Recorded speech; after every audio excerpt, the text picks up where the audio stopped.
favorite topic with you today, and hope that you see us as that reliable resource and font of knowledge this very early Saturday morning.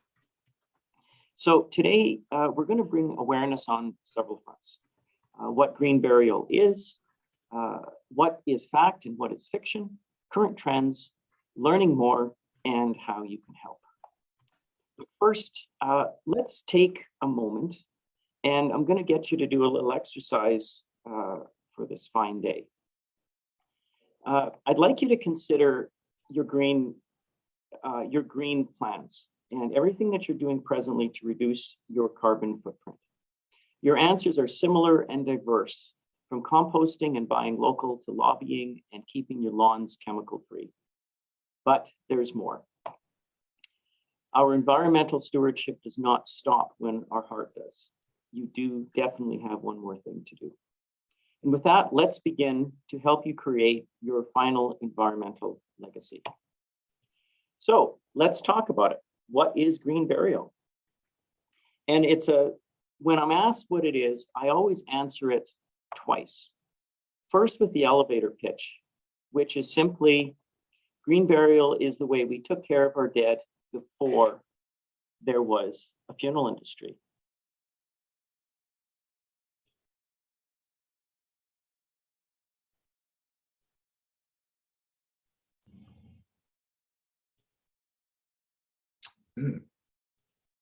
Where did Richard go?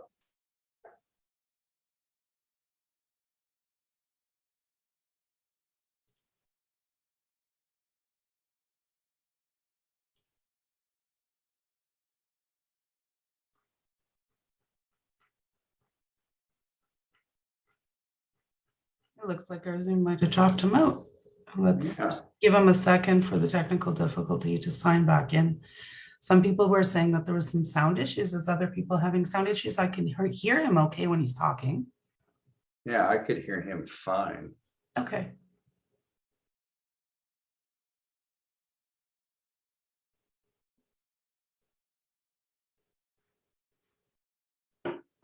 So today we're going to be Facebook live streaming instead of YouTube streaming. Did you get a recording? It's recording as well. Yeah, good.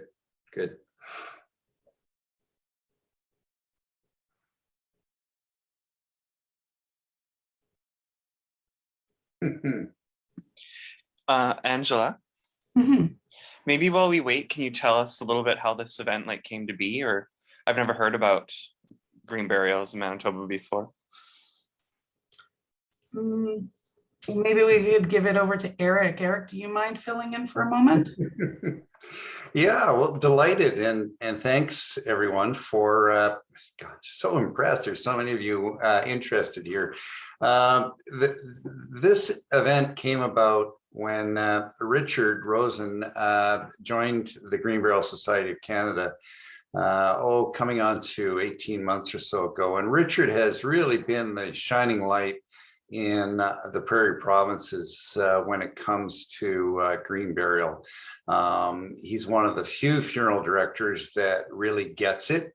We can talk at some point about some of the barriers to green burial in Canada, but one of them is the fact that funeral directors are pretty staid bunch. They're not really open to a lot of change, but not so Richard. He is so passionate about green burial, and he became kind of an ex officio member of our board, and now he's on the board, and I believe he's even started a Green Burial Manitoba, if not chapter, a standalone society. So he's one of the leading funeral directors in Winnipeg.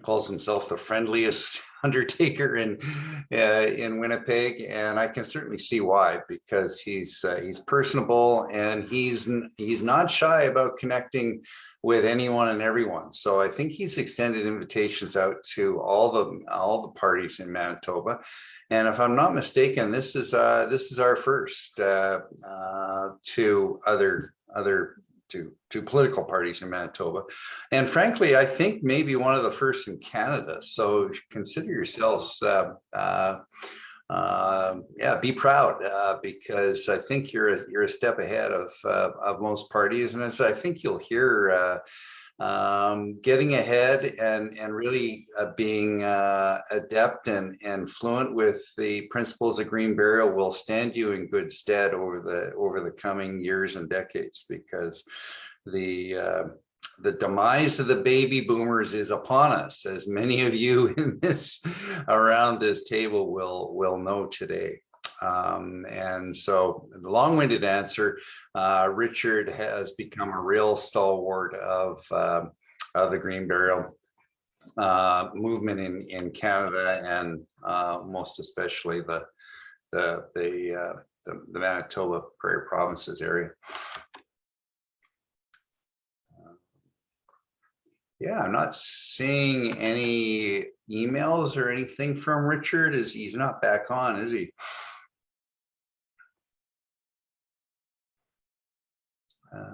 He did not send, did he send me his presentation?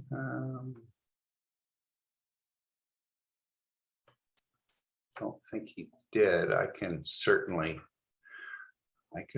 talk for a long time about green burials. I have another question if we want to keep things rolling while we wait. Yeah. I'm wondering, and I imagine this is part of the presentation, but what about current burial practices are not green? What about them are unsustainable? Good question, and I'm sure this would be part of Richard's first couple slides. What a lot of people don't know is, first of all, on cremation, what a lot of people don't know is cremation is actually toxic. Cremated remains are toxic to plants. So when you think about especially concentration of cremated remains, be very careful, because they are very salty, they're very saline, and they're very alkaline, which means they'll change the pH of your soil. And those of you that are farmers will understand the importance of that. So even before you receive the cremated remains from the funeral home, however, cremation consumes approximately the same amount of energy as a full tank of gas in order to begin the combustion process. And depending on the size of the body, finish the combustion process. Not to mention the particulate and CO2 loading that results. So we're already finding that when people discover that cremation is not the soft touch they thought it was, the green burial becomes an obvious alternative. So that's on the cremation side. Traditional burial, the way it's presently practiced, and sadly increasingly so, consumes a lot of resources and energy. The amount of hardwoods that are from, and in many cases from endangered ecosystems and forests that are used in the creation of caskets is phenomenal.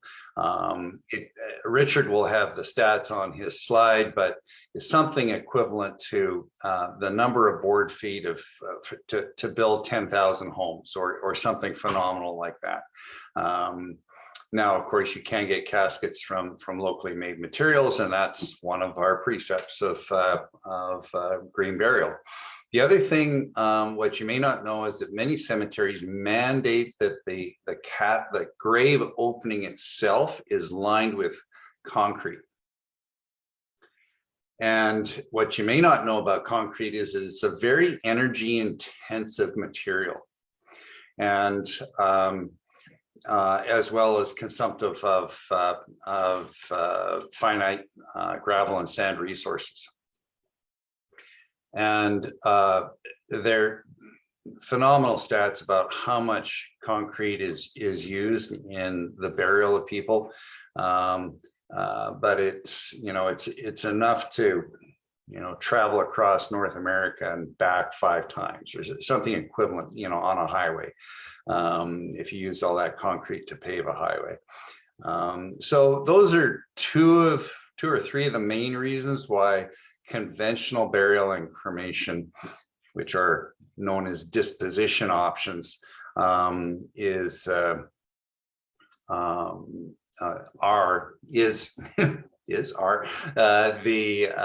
environmental impacts of burial.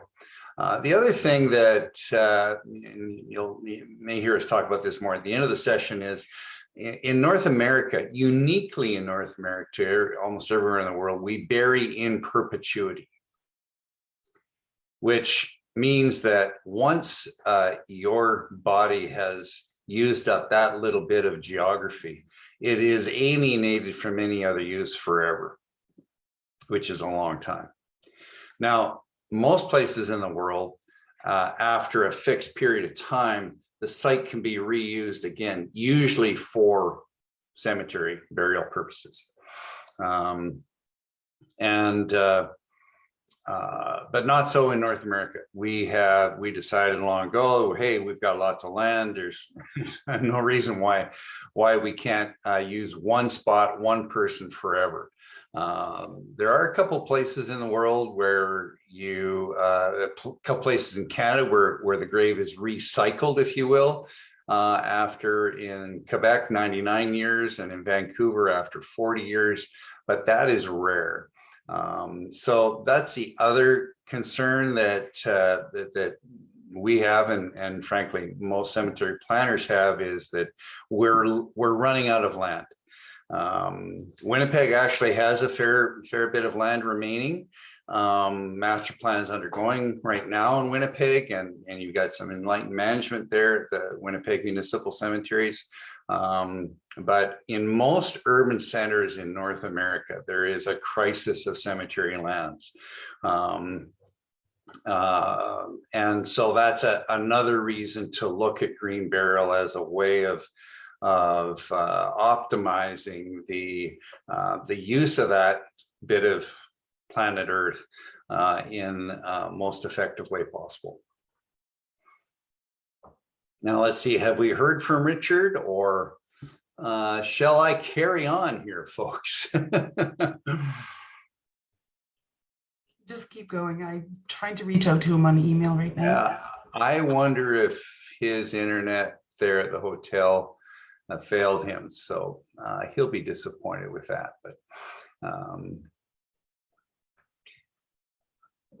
and what I'll do then, so how about this? Why don't I proceed with my regular spiel on what is green burial, and at the same time I'll monitor the chat line, Laura, and answer questions as they come up. Oh, here he is. He's back.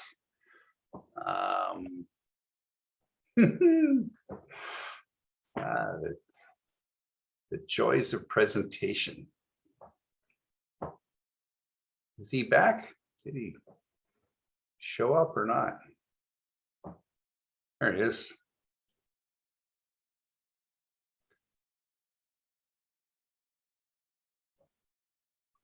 So Bill asks, why are there concrete vaults? You know, what is the purpose of it? Well, it's a good question. Oddly enough, I mean, most people choose to be buried because traditionally, and goes back generations, casket, contact with the earth, ashes to ashes. But there's also this kind of ick factor of, oh, well, what if the ground is wet, and what about the worms, and so on and so forth. And so some brilliant funeral director, cemetery manager decided that, oh, well, if we line this concrete, this little beautiful piece of earth with concrete, put a lid on it, then there's no soil around the casket, and it takes the ick factor away. Richard, I was just trying to answer the question, why are concrete vaults? You know, what was the origin of concrete vaults? And also from a management standpoint, what happens in cemeteries is a couple years after the burial, if there's no concrete vault, the ground settles, because the casket and the body and everything gets compress through the weight of the soil on top, and so a divot is essentially created in the landscape, and then cemetery managers have to come along and top it up, which is actually no big deal. But those are some of the pragmatic reasons why concrete vaults were brought in. So Richard, do you want to pick up where you left off and Sure. give it another go? Sorry, it was asking me to, do you agree to allow your face to be seen on screen? And I clicked the X, and I guess I locked myself out. So Okay. I've only had 4 cups of coffee, so obviously not enough caffeine. So I don't know where I left off. Where did I? You were basically just describing the beginning of the green burial movement. I think you're ready to launch into the environmental impacts of traditional burial. All right, cool. I think that's where you're at in your presentation. Oh, right. So, okay. And I did, during your absence, give a bit of a rundown on the environmental impacts. But I was hoping that you would have, yeah, this is where you were. Okay. All right. That's kind of what I figured. Okay. So sorry about that. All right. Let's carry on. Here we go. Okay. All right. So this is what I really want you to consider. Like this is what I tell folks when we first start. What is green burial? It's really the way we took care of our dead long before there was ever a funeral industry. But when we talk, then I'll get into really what this is, and these are some of the things that I'll mention to them. That it's really about our beliefs and values to show the world how you want to reduce your impact locally on a global scale. To return the body back to Earth in its natural state, fulfilling that circular rhythm of our ecosystem. And really, it's the oldest form of disposition that we've ever practiced, and it's been for thousands upon thousands of years. And there's really 5 core principles of green burial, and they really start with the key one, which is no embalming. 90% of the cases you don't need to embalm; it's not necessary. And decomposition is nature's recycling program in and of itself. People can still be prepared in a dignified way for burial and for viewing, possibly possible use of cooling, environmentally sensitive soaps, lotions, and disinfectants. We as an industry are aware that there are absolute times where embalming is necessary because of certain circumstance, but there are environmentally friendly embalming chemicals that are available. Direct earth burial. It's really no outer liner, and that's already been mentioned. The body is placed in a biodegradable casket or a shroud made of natural fibers and buried directly in the ground. In an ideal circumstance, these products are locally sourced. This is really the crux of what we talk about here for ecological restoration and conservation. Part of what we do is make sure the grave isn't dug as deep. In Manitoba, we're really fortunate. The legislation is already written through the Public Health Act that allows for this. So the average depth of a grave can be about 5.5 feet. Sensitivity and protection to growing ecosystems in that interment area is absolutely essential. Therefore, when we visit the cemetery, visiting is managed through sensitive placement of walking paths, occasional benches near communal memorials. And once a burial has been actually done and the ground settles, every grave is planted with locally indigenous plants and trees, shrubs, typically done in a pre-planned way so that the interment area is optimized to become actually part of the whole natural ecosystem. And site preservation is absolutely critical so that the space itself will always remain as a natural ecosystem for green burials in perpetuity. Communal memorialization is exactly what it means. It's not row upon row of granite and bronze markers. It's really trying to find naturally sourced materials. And ultimately, though, when you really consider it, the whole green burial site itself really becomes that tribute and memorial for everybody who's been interred there. And finally, it's really optimized land use. It's a well-planned green burial cemetery or section within a cemetery will optimize that land. Minimal use of infrastructure, temporary roads that eventually can be turned into graves. And when you're planning, it's really the efficient use of the land with practical plans and the graves that are of suitable size. Here's some examples of some of what we've talked about here. This is an example of one biodegradable casket. You can Google this and you'll find all sorts of unique and interesting things. There's a burial shroud here, which is pretty straightforward and very, very traditional. This is an example of something that can be designed, has been designed here in Winnipeg by the village casket maker, which is a safe and practical way to bring a person from the grave to from the casket, from the hearse or vehicle to the grave. Some shrouds are designed with handles, but this can be a lot safer. And here's some examples of memorializations here from British Columbia. And this is an example of one green burial cemetery in Canada. This is Willow's Rest green burial area within Fairview Cemetery in the city of Niagara Falls. It's one of 11 cemeteries in Canada that's been given certification by the Green Burial Society of Canada. It's a 2-acre naturalized location with nearly 200 new native trees, which will ultimately create an enclosure for the beautiful wildflower meadow that we see here on the screen. In addition to that, there's 7 monarch butterfly pollinator meadows within the Willow's Rest. And this cemetery, like most environmentally friendly cemeteries, really become an education place. Willow's Rest brings students and the public in, and they're able to learn how nature can manage and sustain an abundance of wildlife in their natural habitat. But there's something else that's really been interesting that happens when you have a cemetery like this and you're bringing people in. The cemetery changes the emotional significance to its community from grief and sorrow to one of life and of learning. This is an example of another example from Nova Scotia. This is Sunrise Park Interfaith Cemetery.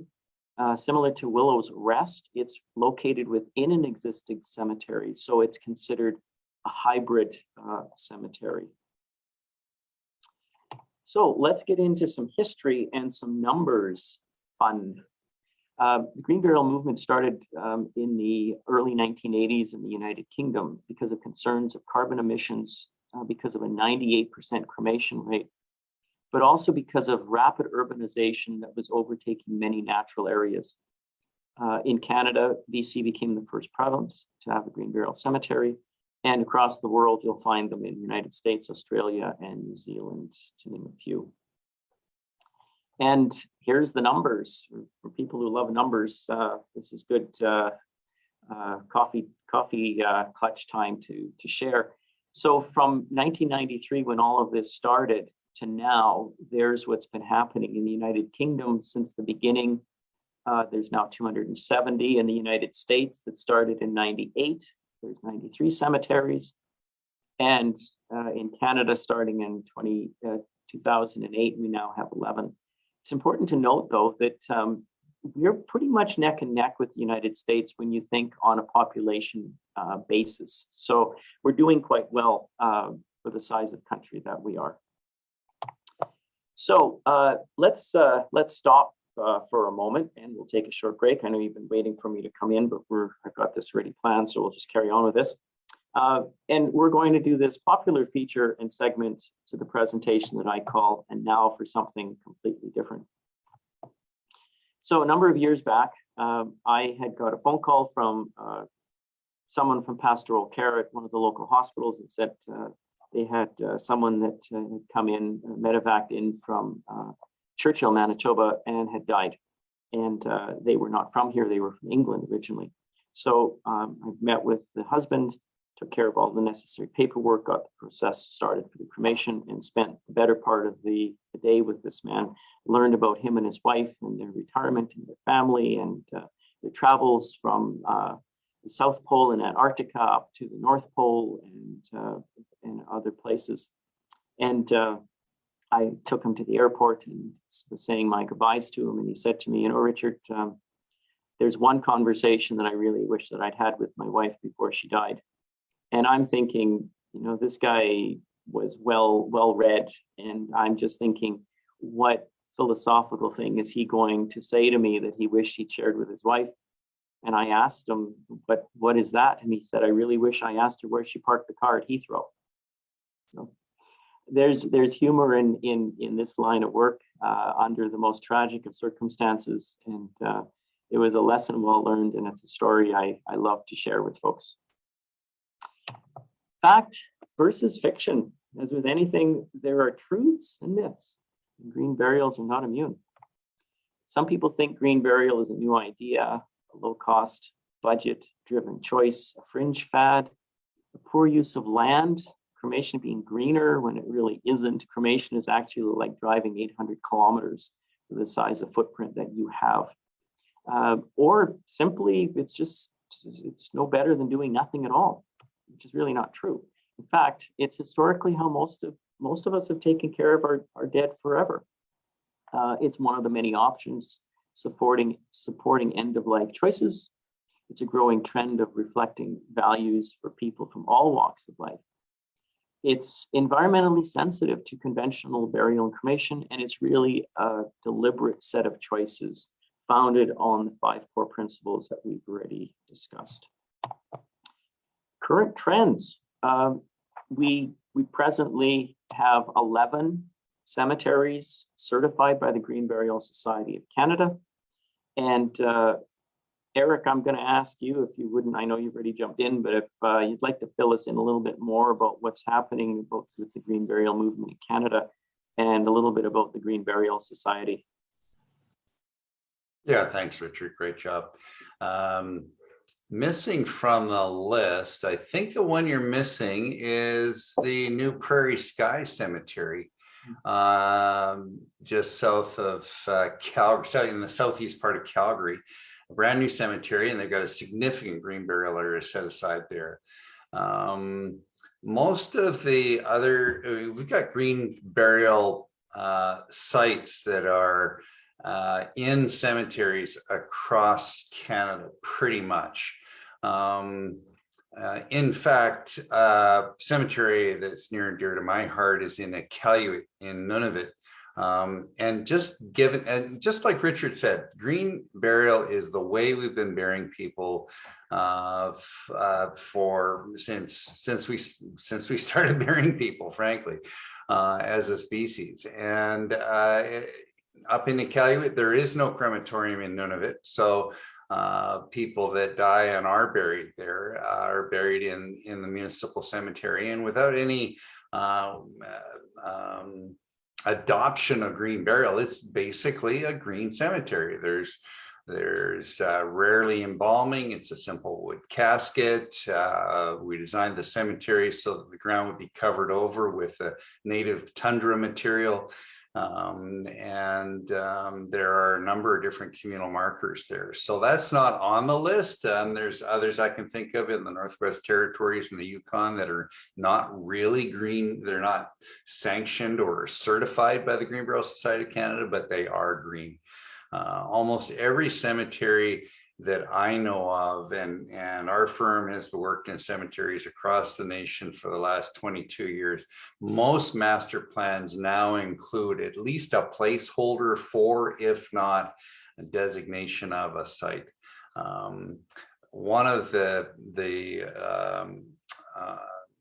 we hate to get into shades of green, but There are a couple cemeteries that are set aside as conservation areas as well. So it's a device for conserving land. And frankly, that's where the first natural burial area in South Carolina came to be. It was an initiative to prevent the development of a couple hundred acres of land. And so a doctor and his colleague got together and realized, look, if we turn it into a cemetery, that will sanitize that property from any future development forever. And from there, the movement began, and other aspects of the natural burial movement took over. But we think this is especially possible in Ontario, where there are conservation authorities that desperately need to optimize their land use and even recover some of their costs. And so we think that could be a good synchronization there. So long-winded story, there are 11 sanctioned in Canada now by the Green Burial Society of Canada, but there are many others that are using the green burial principles. The Green Burial Society of Canada began in 2010 informally. We created the first society in 2011.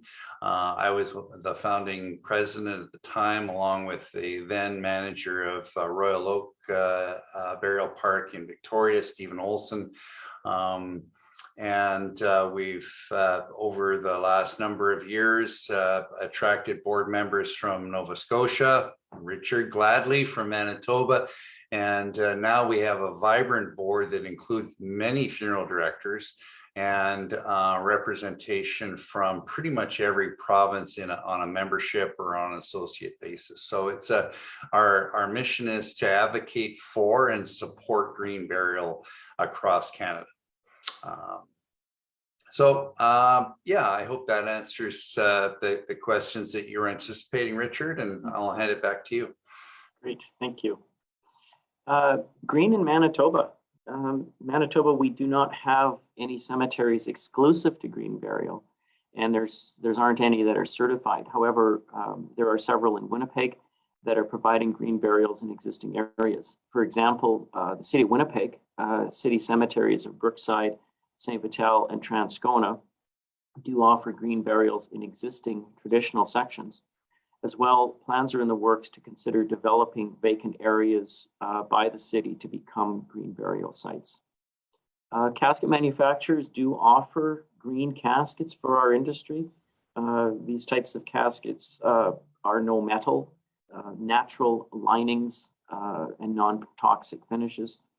And as mentioned earlier, it's important to try to support local, and there are several communities that enjoy local producers that are served just directly to the general public and to the funeral industry as well. This is one example. Fiddlehead Casket Company out in Fredericton developed a casket that can be shipped to you flat. And this is the shelving unit. So you can get it in advance and turn it into shelving and then repurpose it later on to become a casket. So if you're an expert at putting IKEA furniture together, perhaps building your own casket is absolutely right for you.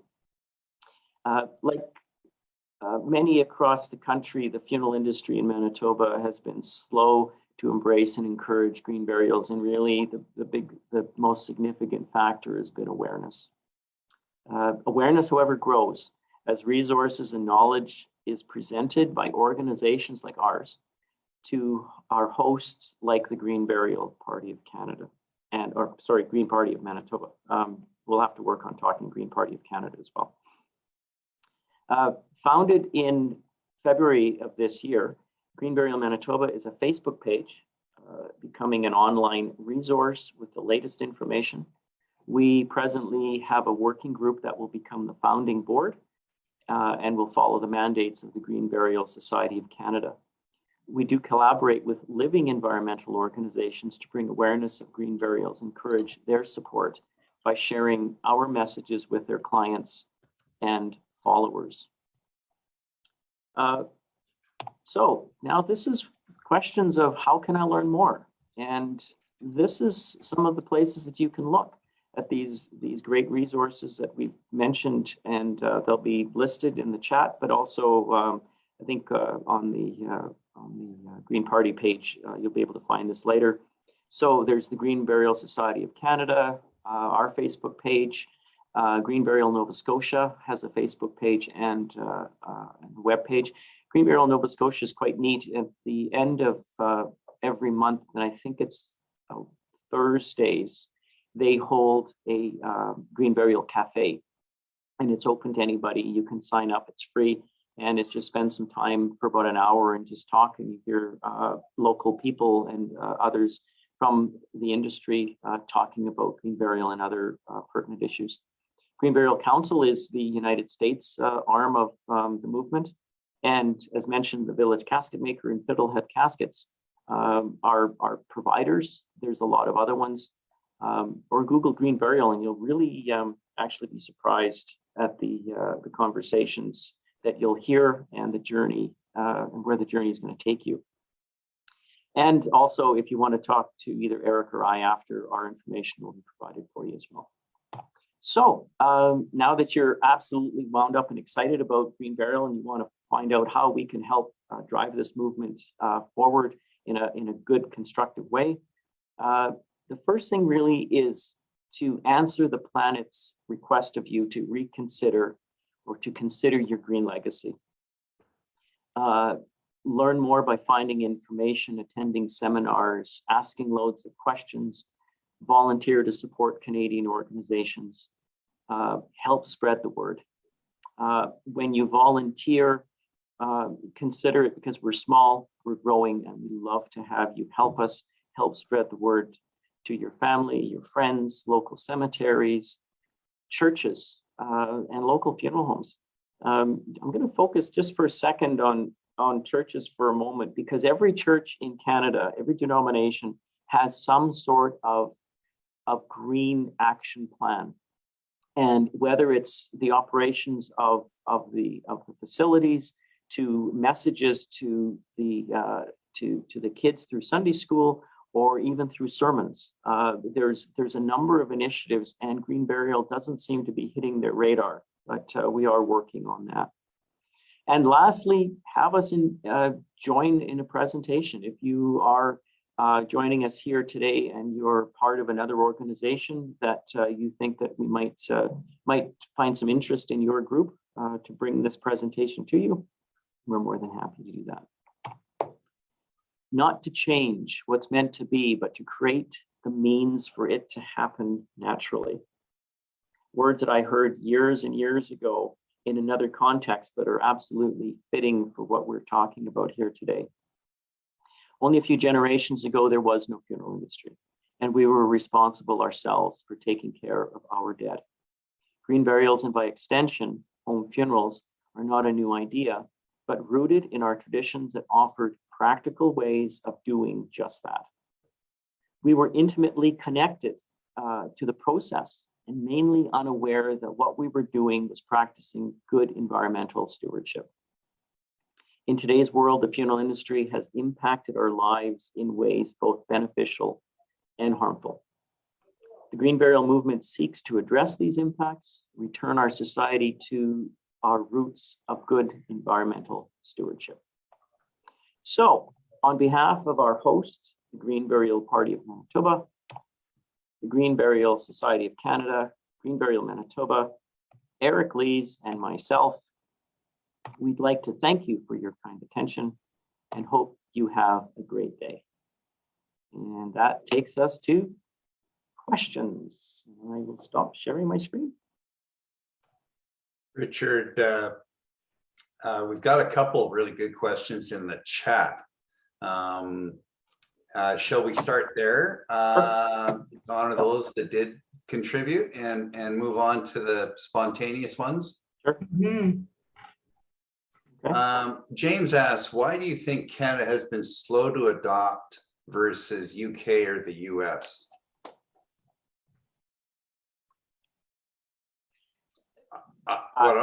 Go ahead, Richard. It's awareness, really. The one example I'll give you is a few years ago, I had a family that asked about green burial and they wanted a green casket. And I phoned the manufacturer and I said, I need a green casket. And they said, well, we have one that's dark blue. It's almost green in the sunlight. So there hasn't been an interest and an awareness. And the funeral industry has kept their head down low.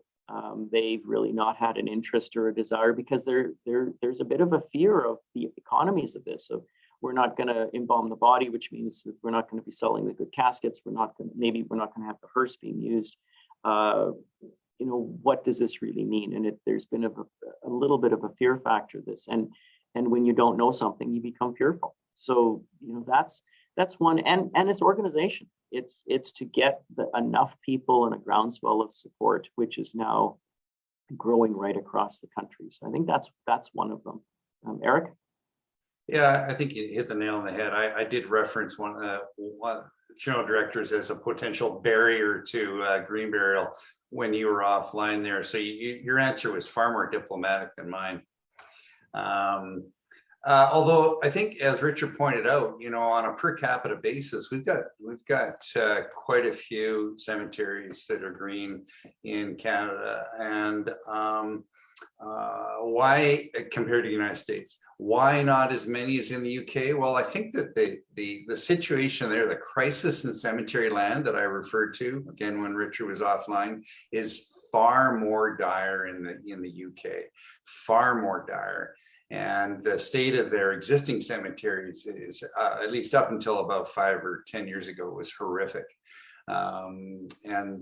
With some terrible things happening there. So there's been a number of drivers that have really brought the natural burial movement forward much faster there. There's a really good question here. What are your perceptions of a green model like Recompose in Seattle, Washington? Is it a viable model? Would legislation need to change to make that a possibility? I'll just, maybe why don't I answer the first part of that question, Richard, and you can answer the legality side. Yeah. Is it a viable model? I'll put my point of view right on the table. I don't think it is, frankly, and to be honest with you, the idea of composting a body is not honorable to me. Now, maybe for others it is. I've actually run a farm. I know what it takes to break down a cow or a pig, and it's not pretty. And there are some misconceptions, I think, about composting human bodies. And in the end, of course, as you might imagine, there is a skeleton that remains, which in itself has to be either cremated or crushed. So I'm not convinced at this point. The other model that's out there is Resumation. And Richard, you can talk about where that's at in Manitoba, if there are resumations coming on. But resumation is basically alkaline hydrolysis, where the body is immersed in a vat of highly alkaline material and basically dissolved. And there again, you're still left with the skeleton, and that has to be cremated or crushed. So those are two, if you will, alternate forms of disposition. And Richard, you can talk about the legalities there. I think both of them will require a change to legislation in these provinces. Absolutely, yeah. The legislation, especially for the recomposing part, really, that's brand new, and legislators would need to be very, very strongly convinced that is a good model. This is an emotional topic. Whenever we talk about our dead, it always brings up conversation. And I've been to events and sat with government officials talking about various topics of funeral service and dealing with our dead. And I witnessed ministers sitting across the table from me actually just going, ugh, they shiver because they're thinking about themselves. And that's a challenge. The aquamation, alkaline hydrolysis, has been around since the early 1860s in Britain, and realistically, it's a water base, as Eric said, and water is part of one of the natural parts that helps break down a body in the ground anyway.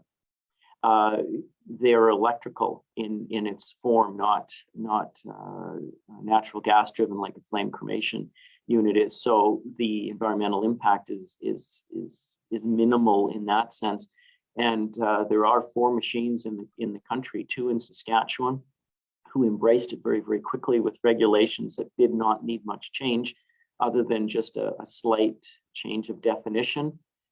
There's 1 in Quebec, 1 on Ontario, and there's nothing specific in Manitoba that says you can't have one. It's a matter of approaching government to offer that type of machine. So it's a different alternative. It's not directly related specific to our conversation here today, but it is part of an environmental consciousness and awareness. Richard, there's a good question here directly associated with you and your expertise. Can you use funeral services that are not embedded in the home cemetery?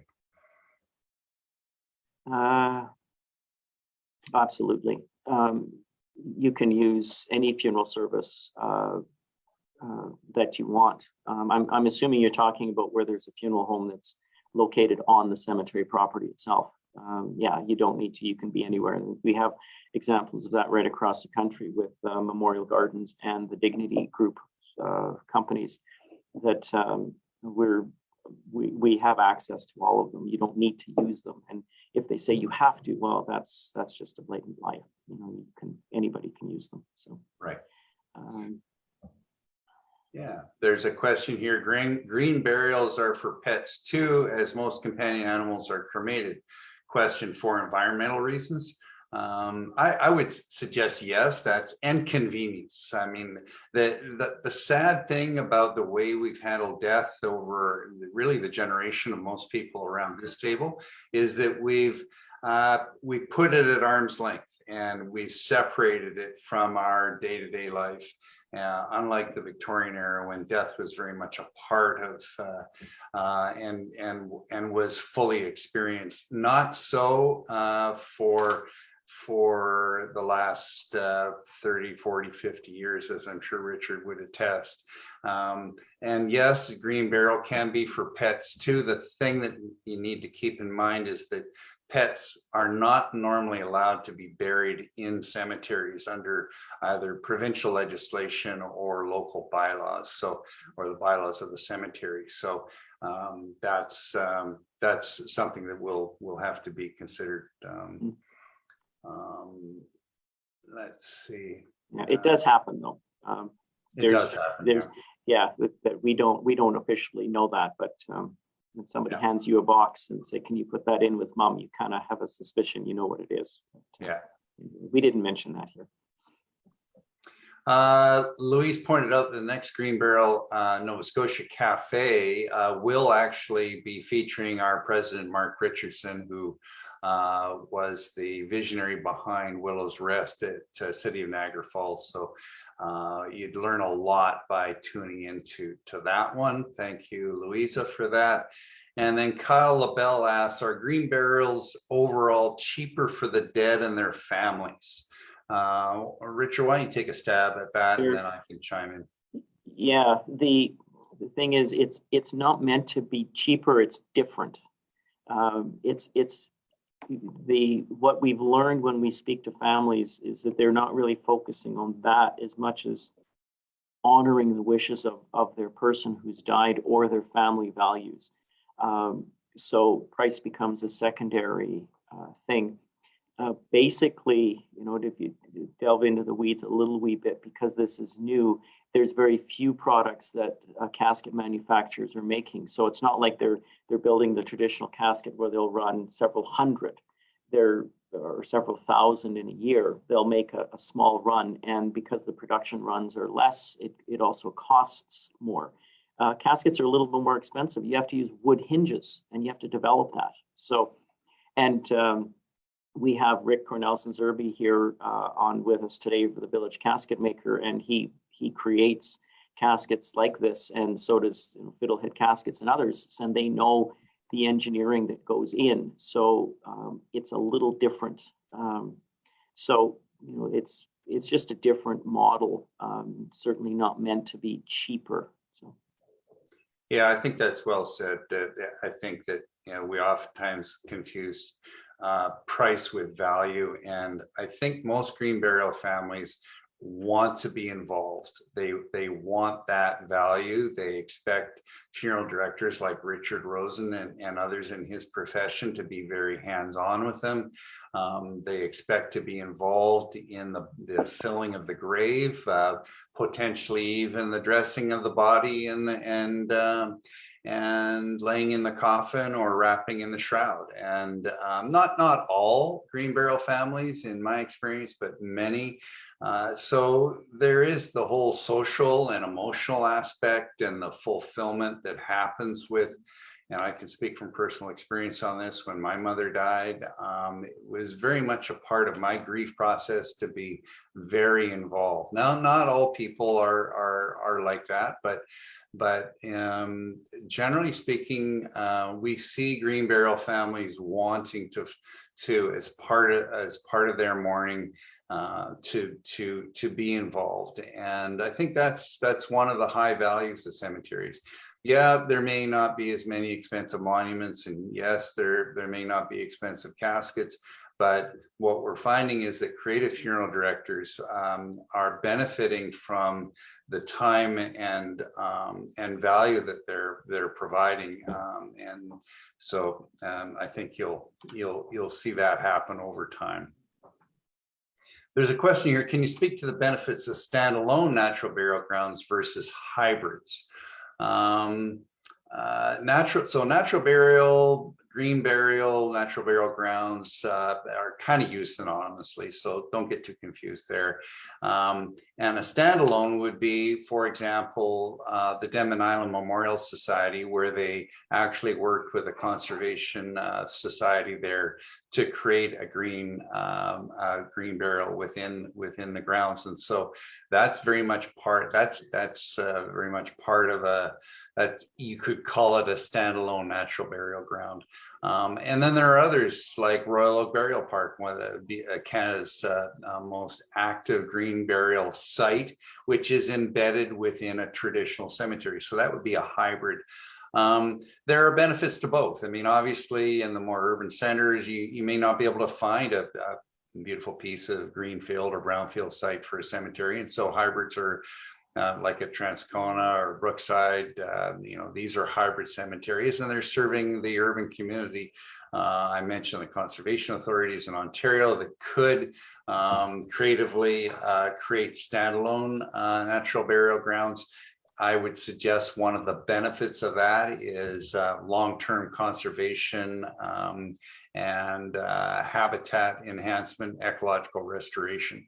You're probably able to do that more so than in a hybrid, but only by matter of scale. Question here: what happens with what's left over alkaline solution or alkaline hydrolysis? That is a very good question, and many municipalities are very concerned about that, because you do end up with a solution, a slurry really, that is normally slated to go into the wastewater stream in a municipal infrastructure.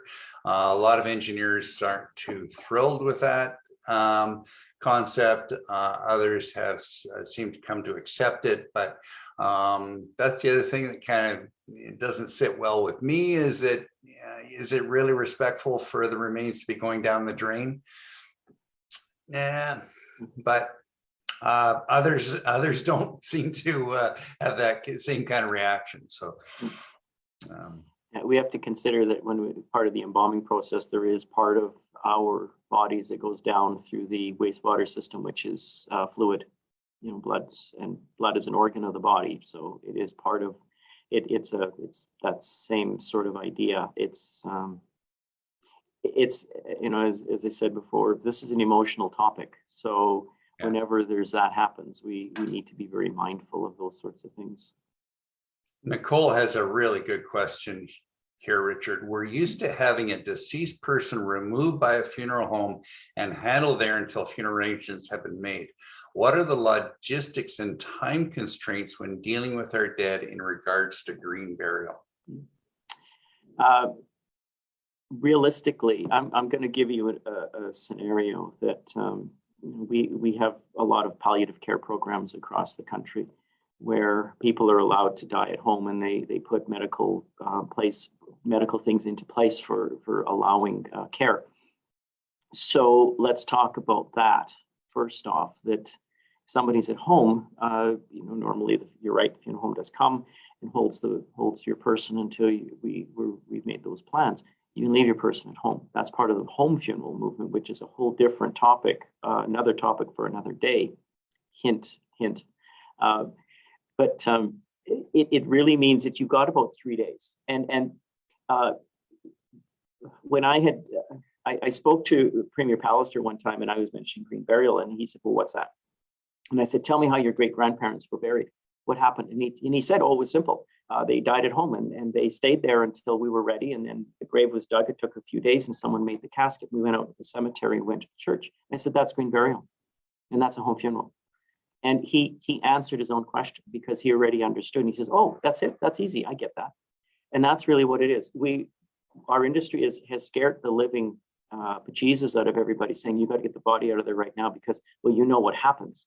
And then you just think about the last TV show that you saw where you saw something that was very untoward. But that's not really quite true. There's a practical thing. We're meant to decompose, but it doesn't happen immediately. Mother Nature gives us about 3 days. As long as the body is kept cold and dry, you can do that with frozen 2-liter pop bottles wrapped in blankets and put along the body. As I mentioned earlier in the presentation about soaps and lotions and oils and things that can be used to keep your person, there's a lot of great examples from the home funeral movement. You can make your own casket. You can place your person in it. You can use your own vehicle. You can transport to the cemetery. The funeral director's role really becomes to follow legislation, to register the death, to ensure that the burial is done properly.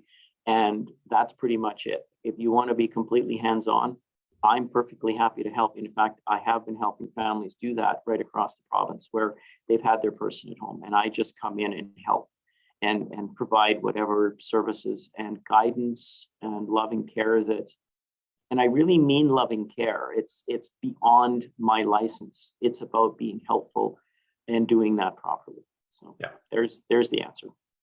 Well, and you've just answered, I think, Howard Engel's question. How could one green up prearranged plans? My parents made their plans in the mid-'80s, including cremation, so I feel my hands are tied, yet there may be ways to tweak those choices to make them as green as possible. No? Well, as Richard just said, yeah, you can get involved. Most people don't realize it, but when cremation occurs, the body still has to be in a casket.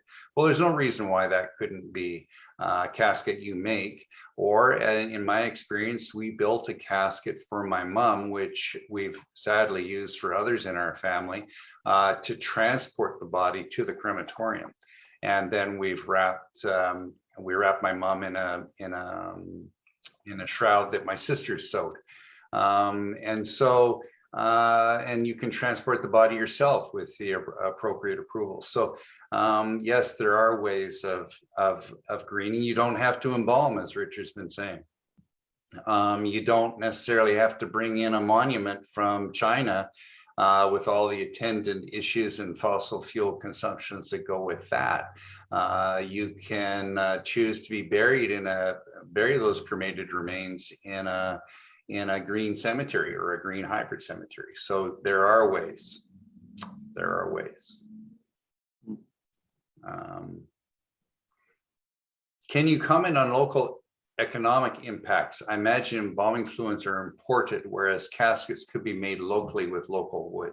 Richard? Yeah, absolutely. Again, village casket maker here in Winnipeg. They've been around over 20 years. And I've worked with Rick quite often over that time and watched him develop some really neat stuff. Fiddlehead caskets, as I said, and there's a lot of others that, they work really hard to try to be as local as possible with providing local product and local materials to make their products. Embalming fluids, they're made in North America. I'm not sure if they're still making, I don't know if there's any plants here in Canada anymore, mostly in the United States. But, you know, again, it's a footprint. So even if you wanted to use green chemical, like how deep in the weeds do you want to go to say, well, it actually took 4,000 kilometers to get a bottle of stuff here, even though it's green? Well, you know, you kind of have to weigh it carefully because that economy itself, they're not going to put plants in every jurisdiction. So it's a weighing of how that works. But yeah, that answers it. Thanks, Richard. Bill asks a good question. You can keep a loved one in waiting for up to 90 days before burial, correct? Is there provincial legislation? This is tailored for you, Richard. Yeah, there's no legislation at all. I've held a body over a year, and it was just because of circumstance of, and this was way pre-COVID, that it was well over a year that we had to pull. I don't remember the circumstances off the top. I tried to ship somebody to Iraq right in the middle of 9/11. I started 2 weeks before 9/11 hit, and it was 6 months before we finally got the deceased gone. And it was just because of all of the political turmoil, everything was just absolutely upside down. So there isn't anything. Eventually, what has to happen is you have to let the legislators know through vital statistics when something was done.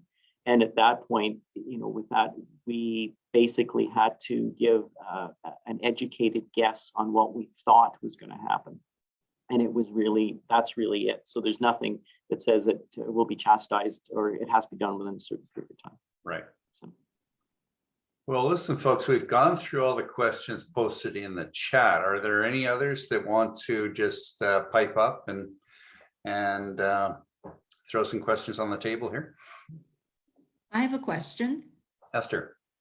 My church has the last kiss at the ceremony, which requires an open casket. Does that require embalming to have an open casket? Richard?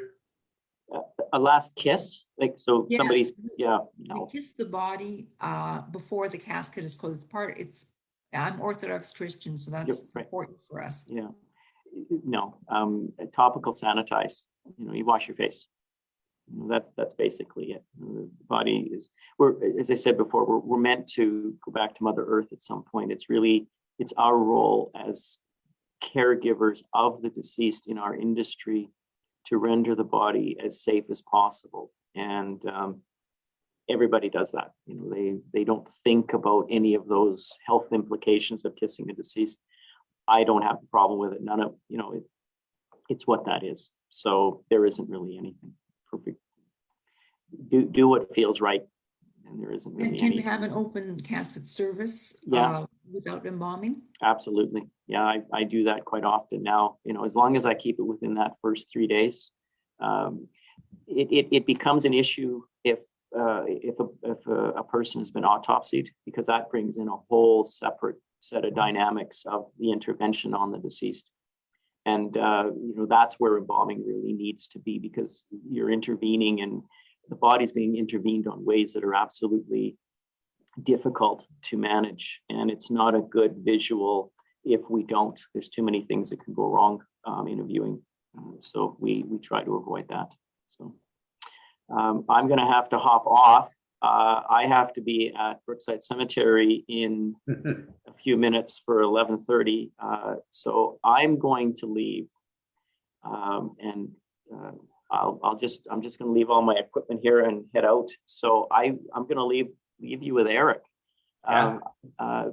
James and the Green Party, we really appreciate everything that you've done for us here to reach out and to give us an opportunity. And let's keep the conversation going. If there's and for all of you here with us today, if you have any other questions, please feel free to reach out.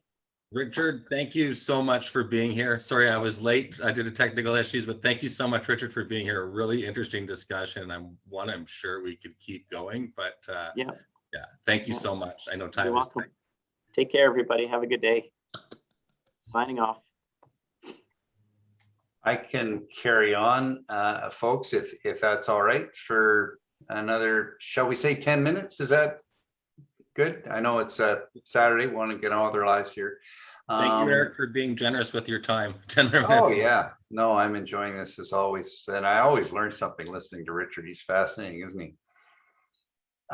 Question here. If we like the idea of recompose and wanted to advocate here in Manitoba for this, then where can a normal person start pursuing this exactly? Well, normal or abnormal, you could pursue it. I think Richard would be a great contact. He knows the context and the environment better than I do, although I've done lots of work in Manitoba. It will require some legislative change. Both recompose and resumation are new forms of disposition, as we've said. Cremation, of course, is adopted. Full burial is traditional, but recompose and alkaline hydrolysis will require changes to the legislation. And so, hey, if there is a party that, if there's a body in Manitoba well positioned to lobby government, I would suggest it be folks around this table. So roll up your sleeves and talk to the ministers and premier. Ian suggests it is a lot cheaper to bore a round hole in the ground with an excavator. Is there any problems with planting me vertical? Well, aside from the vision of remaining on your feet for eternity, no, there isn't really any reason. In fact, the idea was first introduced in Australia. Well, actually, there are tribes that have done it for much longer than that.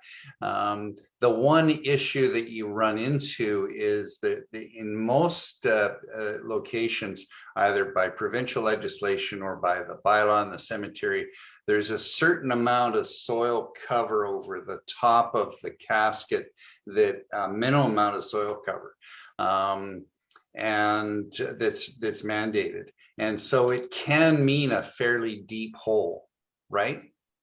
And if the soil conditions or the proximity to the water table are such that you can't bore a 9-foot hole, at least a 9-foot hole, then that may be a limitation. But yes, it would consume a lot less space. Boring a 2-foot wide diameter hole means a pretty big piece of equipment as well.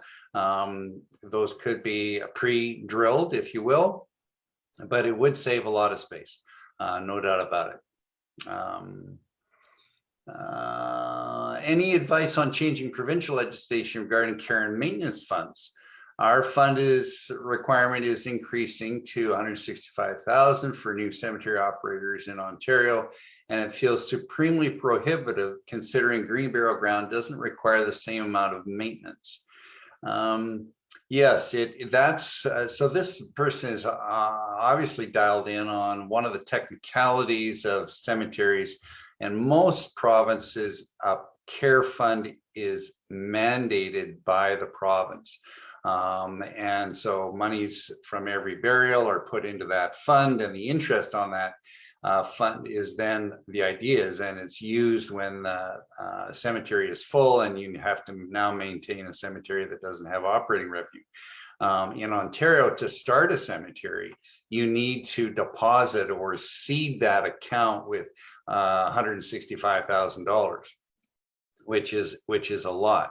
However, keep in mind, cemeteries are not like buying and selling a gas station or a bakery or any other type of more ephemeral business. Cemeteries are here forever, which is, as I said before, a long time. And so a healthy care fund is imperative. Yes, $165,000 is a lot, but think about maintaining the records forever. Think about maintaining that site forever, even though you don't have to cut the grass as often. And yes, over time, the maintenance should be less than a traditional cemetery. You still have responsibilities that will extend forever. And you can only draw on the interest generated from that fund. So yes, $165,000 is a lot, especially on top of all the other costs associated with starting a cemetery, such as acquiring the land, planning, development, approvals, construction, all those kind of things. But then you have to also have managers and staff and equipment. And so it is no small undertaking to enter into the cemetery business. And yes, the Bereavement Authority of Ontario has now mandated, and they've always had a certain amount set aside. You have to have a minimum amount put in. So that's kind of, you're getting a little bit of my opinion there, and you're getting a little bit of education as to how cemeteries are maintained over the long run. So yeah, any other questions?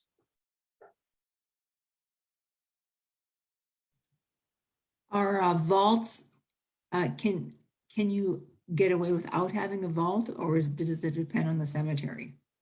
It really depends on the cemetery, Esther. Some cemeteries have a bylaw that says every in-ground burial has to have a vault.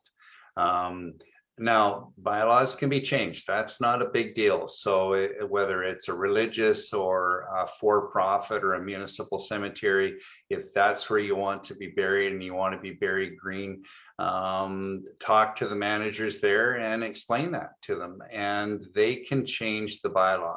It is not in most provinces, I'm pretty sure Manitoba is the case, it's not a legal requirement, a statutory requirement from the province. It comes down to the organization running the cemetery. Readily changed, in other words. There's places, monasteries in Europe and other places in the world, where they dig up the body and put the bones in a tower, and they bury again in that same spot then. Well, absolutely. I mean, Japan is maybe one of the more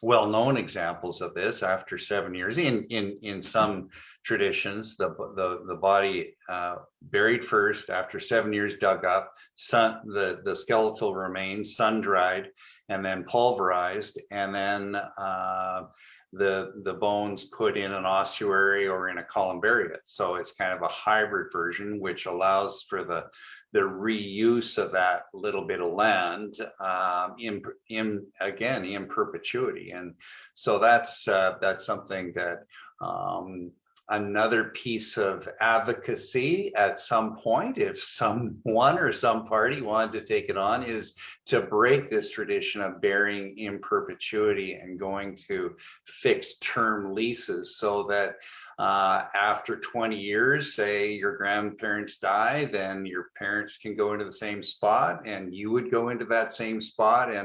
And so that through the magic of soil microbiology, that cycle continues, and so you're using that land continuously for burial purposes, unlike the single use one time forever model that we're so stuck in here in North America.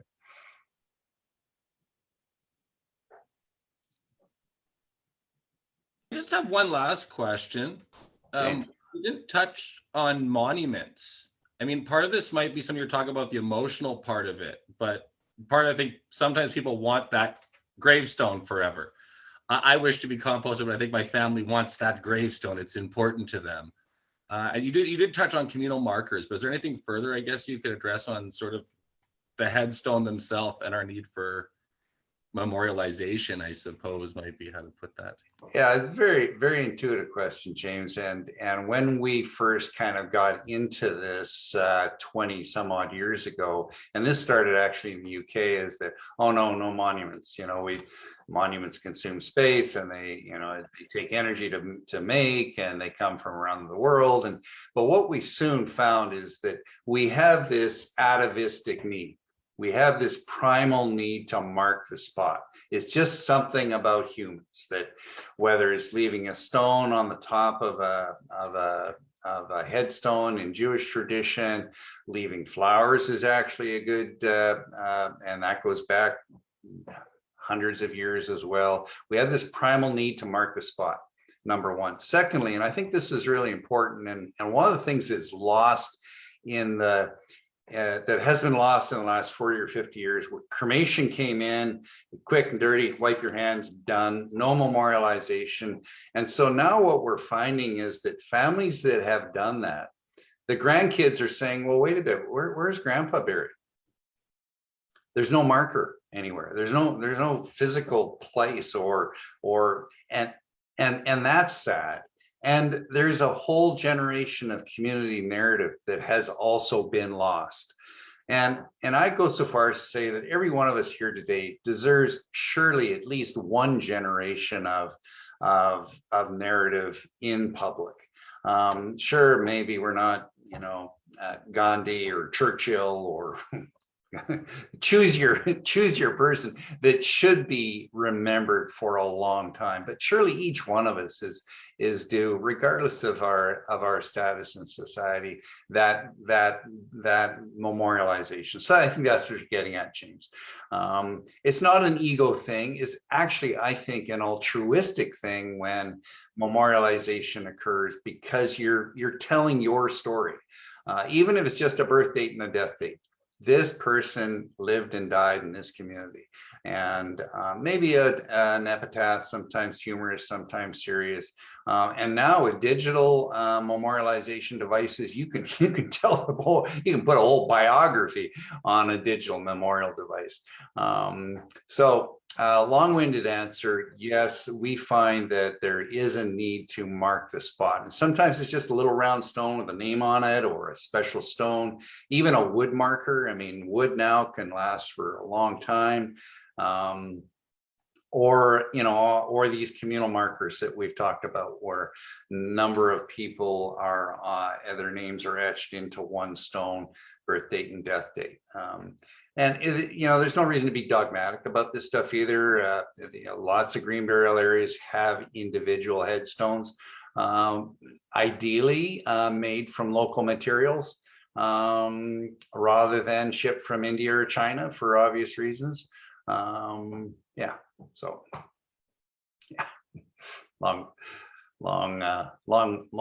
long-winded answer. I'm sorry. I'd like to ask one question from Facebook live stream. KR Hamid asks, what is the price of a cardboard box for burial, and is there a weight limit for the box? Good question. A cardboard casket is totally legitimate, and that's usually what is available for cremation. It's $300, something like that. Maybe Richard can answer more directly, but somewhere in that neighborhood, $300 to $500. There would be weight limits for an extra large person. Casket, cardboard casket may not be sufficient. Although there are ways of reinforcing the bottom so that the body can be moved safely and the attendants are protected.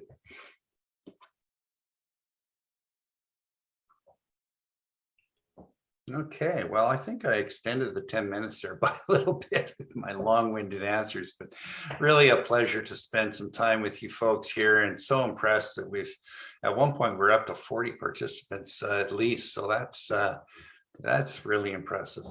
Thank you once again. And thank you very much, Eric Lees, for coming. We really enjoyed the presentation today. That was phenomenal. Thank you everybody for attending. We'll be posting everything to Facebook Live. We'll probably put a copy of it maybe up on YouTube, because some people find it more accessible.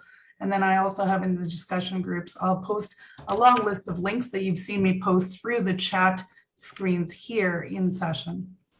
Thank you, everybody. You have a great rest of the Saturday. Bye. Take care. Bye.